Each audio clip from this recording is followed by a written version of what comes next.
If there's one thing I can say about the construction industry, it is that we are not going to be able to catch all of the problems and solve them in a timely manner. And this is a good example of one of those problems. We have a gutter downspout that is draining into a white pipe. And this pipe, of course, looks like it's draining into the site drainage, part of the site drainage, or the landscaping drainage. But there's a problem. And again, like I said, sometimes we solve a problem or we attempt to solve a problem and actually create another problem. And that's actually what's happening here.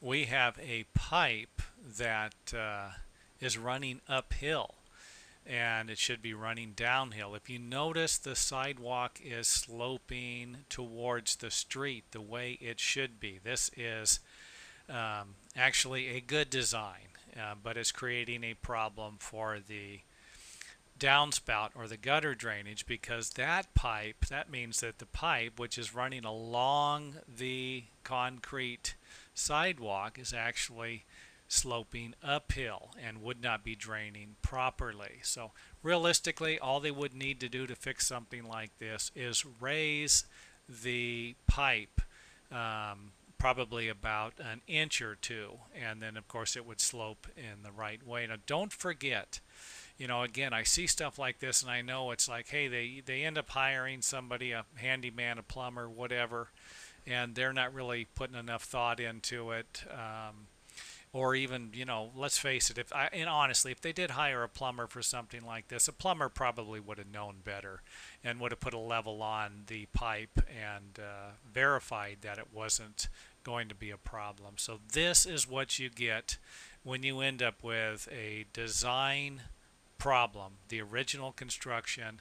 You haven't thought it out enough, and then someone comes along and decides to fix it with a good fix. Hey, who wants water draining off of this downspout, pouring onto the sidewalk here when people are trying to walk on it? So, and is this a life-threatening problem? No, it isn't. I would imagine the water that gets trapped in there might create a few insects here and there, but whether or not it would be a big problem, I couldn't really say. But like I said, the main reason why I'm making this video is to point things like this out to the viewers of it, and hope that they themselves don't end up doing the same thing.